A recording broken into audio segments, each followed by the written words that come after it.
আর এই মুহূর্তে একবার নজর রাখবো সরাসরি স্বাস্থ্য ভবনের দিকে। বেরিয়ে এসেছেন শুভেন্দু অধিকারী এবং অন্যান্য বিজেপি বিধায়করা। আমি আমার মোবাইল থেকে খুলে দেখিয়ে দিয়েছি যে 8ই জানুয়ারি 12টার সময় আমি পোস্ট করেছিলাম, 2:48 এমএসভিপি সিএমওইচ ডেপুটি সিএমএইচকে ব্যান ডিক্লেয়ার করে মেসেজ পাঠিয়েছে। তারপরে গতকাল 14ই জানুয়ারি তার নোটিশের কপিও আমি দেখিয়েছি। কত বড় মিথ্যা কথা বলছে যে এই যদি স্টকে থাকে দেবেন না, উত্তর দিতে পারেনি। এবং আমরা বলেছি 2টো বাচ্চা আছে, প্রসূতি মাকে মমতা ব্যানার্জির জন্য মারা গেছে, আপনারা দায়ী, আপনারা 50 লক্ষ টাকা দিন, চাকরি দিন ওই বাড়ির লোককে, 2টো বাচ্চার দায়িত্ব নিতে হবে। 3 জনের কথা আমরা জিজ্ঞেস করেছি, প্রথমে বলল ক্রিটিক্যাল, পরে বলল আন্ডার ট্রিটমেন্ট। আমরা জানি 3 জন মাই সিরিয়াস। সবচেয়ে বড় যে ক্ষমার অযোগ্য অপরাধ, গত 1 মাস ধরে এই স্যালাইন যাদের যাদের গায়ে দিয়েছে তাদের কিডনি ভবিষ্যতে নষ্ট হতে পারে। ডাক্তাররা বলছে, এক্সপার্টরা বলছে, আমি বলছি না। আমরা তালিকা চেয়েছি, তালিকা প্রকাশ করে তাদের চিকিৎসার দায়িত্ব নিতে হবে। নইলে 6 মাস পরে বলবেন সুগার ছিল তাই কিডনি ফেল করেছে, ক্রিয়েটিনিন বেশি বলে কিডনি ফেল করেছে।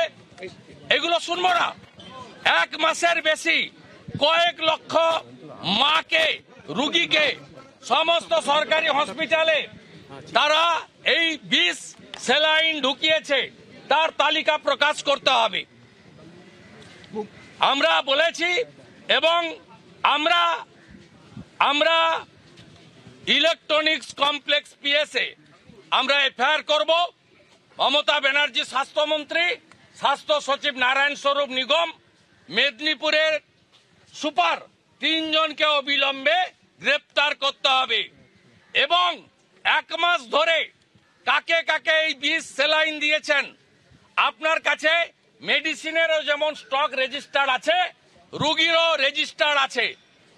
সরকারি হসপিটাল থেকে একদম ব্লক হেলথ সেন্টার থেকে মেডিকেল কলেজ এবং স্টেট হসপিটালগুলোতে তার তালিকা যদি প্রকাশ না করেন, 6 মাস পরে, 8 মাস পরে, 3 মাস পরে প্রত্যেকেই এক্সপার্টরা বলছেন তাদের কিডনি এফেক্টেড হবে। এই সংখ্যাটা 3-4 নয়। আমি জিজ্ঞেস করেছিলাম এই 4 জনকেই দিয়েছেন না আর কাউকে, বলছে আমি এটা বলতে পারবো না। তার মানে বুঝে নেন এরা ক্ষমার অযোগ্য কাজ করেছে। যে সমস্ত রোগীর গায়ে, গরিব মানুষ তাদের গায়ে এই বিষ ইঞ্জেকশন স্যালাইন ঢুকালেন, ধ্বংস হবে, এরা ধ্বংস হবে মানুষের অভিশাপে।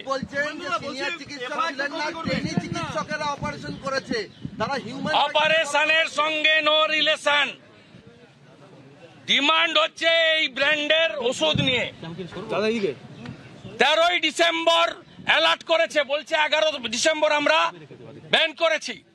তারপরে 8ই জানুয়ারি মেসেজ দিয়ে ব্যান করেছে, 14ই জানুয়ারি ওষুধের তালিকা দিয়ে ব্যান করেছে, মানে গতকাল। আমরা তো শুধু বলছি এই মুখ্য সচিব তালিকা দিন। সব হসপিটালে পেশেন্ট রেজিস্টার আছে, সব হসপিটালে মেডিসিন রেজিস্টার আছে। কত হাজার, কত লক্ষ লোকের গায়ে এই বিষ স্যালাইন ঢোকালেন, তালিকা চাই।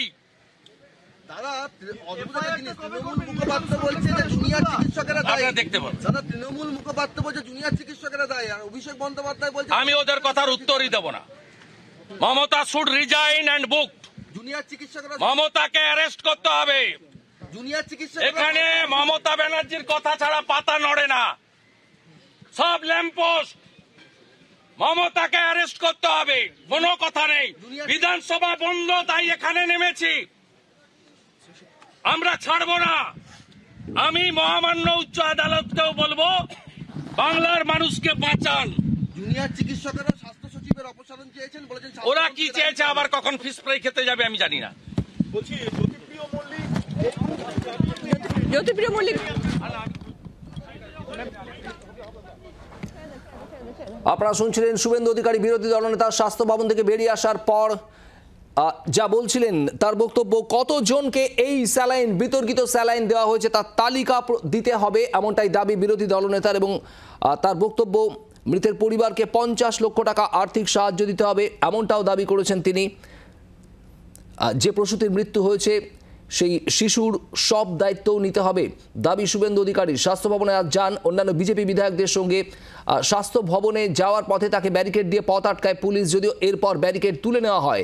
স্বাস্থ্য ভবনে যান শুভেন্দু অধিকারী সহ অন্যান্য বিজেপি বিধায়করা। স্বাস্থ্য সচিবের সঙ্গে দেখা করতেই তাদের স্বাস্থ্য ভবনের আজ অভিযান কর্মসূচি, যদিও স্বাস্থ্য সচিব ছিলেন না। আমাদের সঙ্গে এই মুহূর্তে রয়েছেন টেলিফোনে শ্রেয়সী গঙ্গোপাধ্যায়, আমাদের প্রতিনিধি। শ্রেয়সী, স্বাস্থ্য ভবন থেকে বেরিয়ে আসার পর শুভেন্দু অধিকারী বক্তব্য আমরা শুনছিলাম, ঠিক কি দাবি তার, কি বলছেন? দেখো, এই মুহূর্তে কিন্তু স্বাস্থ্য ভবন থেকে সেক্ষেত্রে শুভেন্দু অধিকারী তিনি বেরিয়ে এলেন, তার সঙ্গে রয়েছেন বিজেপি বিধায়করা, তারা রয়েছেন এবং এই মুহূর্তে কিন্তু কার্যত তারা সিট গঠনের দাবি করেছেন এবং যেখানে তারা বলছেন যে একটা তালিকা দিতে হবে যে গত এক মাস ধরে কাদের কাছে কোন পেশেন্ট এই স্যালাইন পেয়েছে সেই তালিকা দিতে হবে। এবং তারা যেটা বলছেন যে তারা এই গোটা ঘটনা নিয়ে মুখ্যমন্ত্রী এবং স্বাস্থ্য সচিবের পদত্যাগের দাবি করে তারা সেক্ষেত্রে দাবি করছেন এবং তারা আর কিছুক্ষণের মধ্যেই যেটা তারা জানাচ্ছেন যে তারা সেক্ষেত্রে থানায় এফআইআর দায়ের করতে চলেছেন। এই স্যালাইন যে ঘটনা, সেই ঘটনা পরিপ্রেক্ষিতে তারা এফআইআর দায়ের করতে চলেছেন, এমনটাও কিন্তু তিনি জানাচ্ছেন।